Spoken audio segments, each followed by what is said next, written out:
భారతరత్న ఇస్తానన్నప్పుడు ఎవరండి అడ్డుపడింది? ఇదే చంద్రబాబు నాయుడు అడ్డుపడ్డాడు. అదేవిధంగా మరి దేవెగౌడ ఇస్తానన్నప్పుడు ఇదే చంద్రబాబు నాయుడు అడ్డుపడ్డాడు, ఈ కుటుంబం అడ్డుపడింది.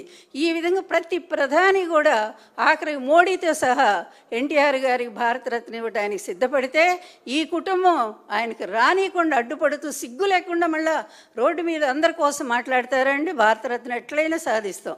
ఎంత దారుణం అంటే ఇటువంటి అబద్ధాలను వినటానికి ప్రజలు ఎవరు కూడా సిద్ధంగా లేరు.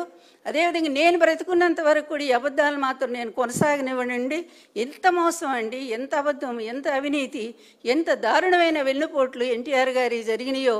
గుండెల్లో గుణపాలను గుచ్చేసి ఆయన ప్రాణాలు తీసినటువంటి దుర్మార్గుడు ఈరోజు ప్రజల ప్రాణాలు తీస్తూ ఉంటే అట్లాంటి వాడిని ఒక పెద్ద వీరుడిగాను సూర్యుడిగా పొగుడుతూ మీరు పుస్తకాలు రాయిస్తారా? ఇట్లాంటి పుస్తకాలు ప్రజలు చదువుతారని అనుకుంటున్నారా?